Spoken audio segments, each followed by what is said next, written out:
मी पायल सत्यजित पारवे, नगराध्यक्ष पदाच्या उमेदवार प्रेमलता दादाराव पारवे या माझ्या सासू आहेत आणि शेख मुजीब हे माझे नंदोई आहेत.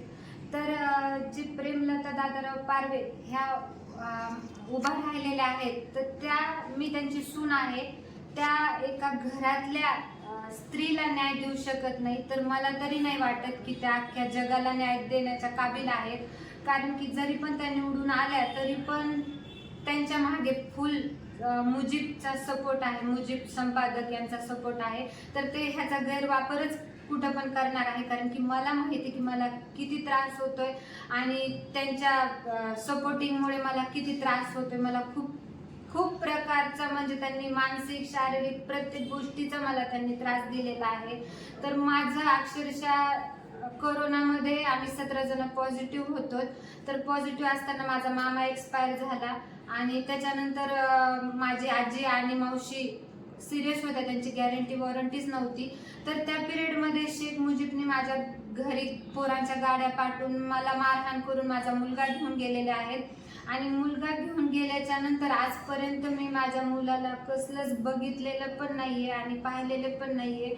तर माझी एवढीच विनंती आहे की माझा मुलगा लवकरात लवकर माझ्याकडे यावा. हे लोक तर घरच्याला न्याय देऊ शकत नाही, ते जगाला तर न्याय देणारच नाहीयेत. आणि ह्यांचा खूप वाईट प्रकारे ह्यांना जे पद भेटतंय ते ह्याचा गैरवापर खूप वाईट प्रकारे करतायत. आणि मला पोलिसांनी पण मला कुठल्या गोष्टीचा सपोर्ट केलेला नाहीये.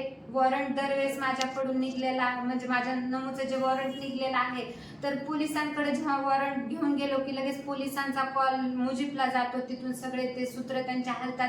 मला कोणीच सपोर्ट आतापर्यंत केलेला नाही, मला न्याय आतापर्यंत भेटलेला नाहीये. पोलीस हे सगळे त्यांचे हे मिली भगत सगळ्यांचे. त्यांनी एक कॉल केला की त्यांचे सगळे पूर्ण हे होऊन जातं पोलीस. आणि पोलीस आम्हाला न्याय देत नाही, कुठंच आम्हाला न्याय भेटला नाही. आणि माझ्या मुलीला खूप त्रास झालेला आहे. मी असं कपडे असं शिवून हे करून माझ्या मुलीला मी सांभाळलेले, पण इतका तिला टॉर्चर केलं, इतका त्रास दिला ह्या लोकांनी की आम्हाला काहीच यांची हे नाही राहिली. आणि मला वडील नाहीयेत, माझा भाऊ माझ्यापेक्षा लहान आहे धमकी आणि मला फक्त माझी मम्मी आहे. आम्ही जर अशी कुणाकडे जावं, डेअरिंग करावं की कोणीतरी आम्हाला मदतीचा हात येईल की लगेच त्यांचे माणसं पाठवतात की आम्ही तुमचे तुकडे करू, आम्ही गल्ली टाकू आणि तुझ्या मम्मीला ते तुकडे वेचायलो, अशा प्रकारे ते मला धमकी देतात. खूप वाईट प्रकारे. आपण याची तक्रार केली आहे का पोलीस ठाण्यामध्ये? हा केली ना. पोलीस कंप्लेंट वगैरे सगळी माझ्या आता सध्या कोर्टात पण केस चालू आहे, पण ते कोर्टात पण एकदा पण हजर नाहीये. कोणत्या पोलीस ठाणे अंतर्गत येतं आपली?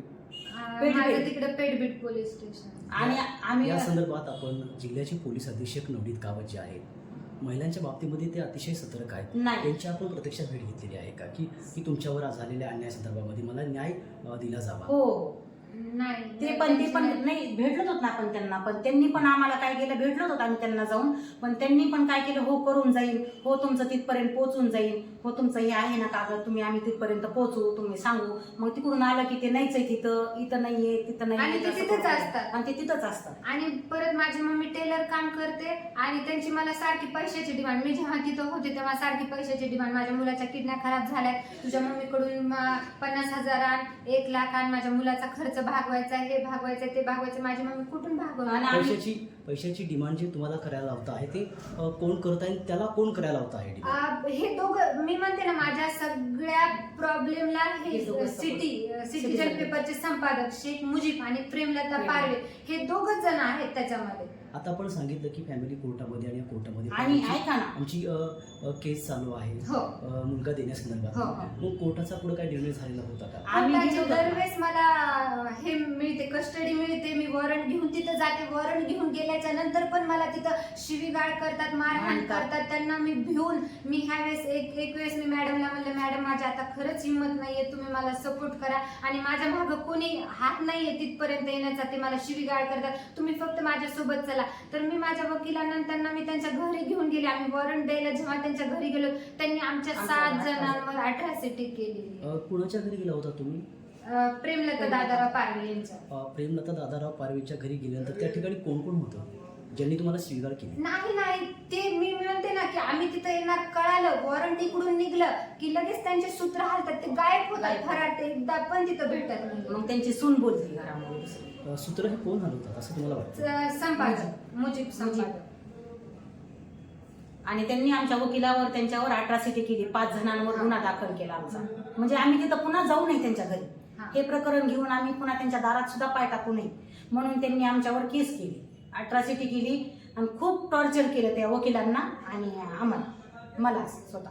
मी तर नव्हते त्याच्यामध्ये, ह्या 5 जणांवर केली होती. आणि मी तर मला कारण की त्या घरातून असं बाहेर असं ओढत फेकलेलं आहे माझी बॅग आणि ते, तर मी त्या गेटच्या बाहेर उभा होते. मुलीला माझ्या गेटच्या बाहेर कितीदा काढले त्यांनी, त्या लोकांनी. किती वर्षाचा मुलगा आहे असं आपण आता सांगितलं? माझं 13 वर्ष. 13 वर्षाचा. त्या 13 वर्षामध्ये तुमच्या मुलाला तुम्हाला एकदाही नाही. अक्षरशः मी त्याला संस्कार शाळेमध्ये टाकलं होतं, तर जेव्हा ते लोक तिकडे घेऊन गेले तर मी संस्कार शाळेत त्याला भेटायला जात होते, तर त्यांनी तिथून स्कूल सुद्धा चेंज केली, त्याची शाळा सुद्धा चेंज केली, माझे सगळे नंबर ब्लॉक मध्ये टाकले, सगळ्यांचे मला त्यांना कुठंच बघू देत नाही, कुठं मी माझ्या आणि मी एक वेळेला ह्यांना फोन लावला होता की तुमच्या पाया पडते, माझ्या मुलीचा मुलगा तुम्ही द्या, माझी मुलगी खूप त्रासात आहे.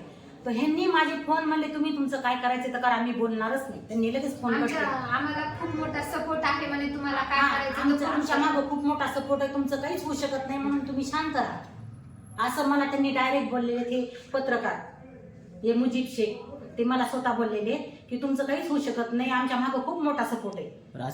राजकीय हस्तक्षेप किंवा राजकीय दबाव आहे असं आपल्याला वाटतं? आहे 100%. 100%. मग त्याशिवाय होऊ शकत नाही ना, त्याशिवाय आम्हाला एवढा त्रास होऊ शकत नाही. तुम्हाला एक गोष्ट सांगते की मी सगळा त्रास विसरू शकते, पण माझे जे लेकरू आज त्यांनी माझ्यापासून दूर केले, मी हा त्रास विसरू शकत नाहीये.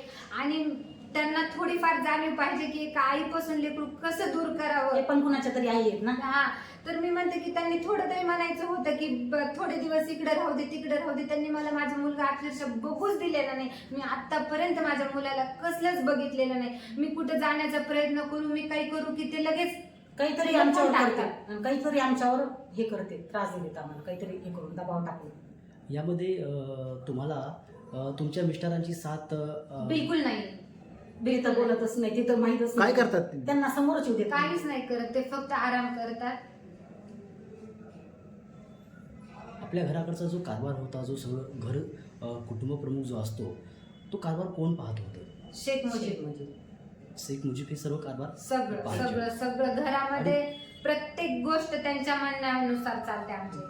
आणि त्यामुळे तुमच्यावर अन्याय होतो असं खूप खूप खूप, कारण की त्यांच्याकडे सपोर्ट आहे, त्यांच्याकडे पॉवर आहे. आणि मी एक अनाथ आहे, मला वडील नाहीयेत, कोणी नाहीये. तर माझं एवढं पोलीस प्रशासनांना मला एवढं सांगायचंय की आज जे हत्या होतीये, मुलींना काही गोष्टी सहन होत नाहीये, कोणाचा सपोर्ट नसतो. आज मी त्या कंडिशन मध्ये आहे, पण मी फक्त माझ्या मम्मीकडे बघून जगतीये. तर तुम्ही असा न्याय देऊ नका. आज तुम्हाला कुठली तरी पद भेटले तर तुम्ही त्याचा चांगला उपयोग करा, कारण की मी आज माझं इतकं मोठं दुःख त्यांच्या समोर घेऊन जाते आणि ते फक्त पैशाच्या जोरावर, पदाच्या जोरावर असं गोष्टी नाही केल्या पाहिजेत. कोणाला तरी न्याय त्यांनी दिला पाहिजे, पण मला पोलिसांनी एक तीळ मात्रही न्याय दिलेला नाहीये आणि ते ऐकून सुद्धा घेत नाहीत तिथं गेलं की. राज्याचे मुख्यमंत्री देवेंद्र फडणवीस हे महिलांबाबतीत अतिशय संवेदनशील आहेत आणि राज्याच्या महिला आयोग याकडे आपण तक्रार करणार आहात की मला या दोघांनी न्याय द्या म्हणून. नक्की तरी न्याय करते ना आमच्यावर, ही आमची इच्छा आहे. का मग की आम्ही 3 जण येतो आणि आम्हाला धमकीचे फोन सारखे येतात ह्या लोकांचे की तुमच्या मायलेकरांना 3 पण आम्ही मारून टाकू. रेकॉर्डिंग वगैरे आहे का आपल्याकडे असं पुरावा? रेकॉर्डिंग ते नाही ना, आता सध्या आमचे सगळे ब्लॉक लिस्ट मध्ये टाकलेले आहेत, पुन्हा नंबर बदलले गेले होते. माझ्याकडे पूर्ण रेकॉर्डिंग होते माझ्याकडे. आता आपण आरोप करत आहात किंवा माझी सासू प्रेमलता पारवे या मला मानसिक शारीरिक छळ करतात, सर्व प्रकारे छळ करतात आणि त्याच्या बीड नगर परिषदेच्या निवडणूक रिंगणामध्ये त्या उभा आहेत. मग एकीकडे आपल्या घरातल्या सुनेवरती अशा प्रकारचा अन्याय होतो, समाजाला त्या काय दिशा देऊ शकतात? काहीच देऊ शकत नाहीये. त्या कधी पण त्याचा गैरवापर करणार आहे, कारण की ती फक्त खुर्चीवर बसणार आहे. त्याचा कार्यकर्ता फक्त मुजीब आहे, त्यांच्यापासून खूप धोका होणार आहे. आणि मुजीब त्याचा कधी पण गैरवापर करणार, त्या पदाचा तो चांगला वापर कधीच करू शकणार नाही, एवढी मी गॅरंटी देते. आणि आम्हाला धोका देणार, हे माझ्या मुलीला खूप मोठा धोका होणार त्यांच्यापासून ते आल्यानंतर. आपण तक्रार करणार आहात का पोलीस अधीक्षक यांच्याकडे अथवा जिल्हाधिकारी यांच्याकडे? हो, आपली काय मागणी असणार आहे? आमची मागणी फक्त माझ्या मुलीला न्याय देणार, माझ्या मुलीला न्याय द्या. मुलगा, फक्त माझा मुलगा.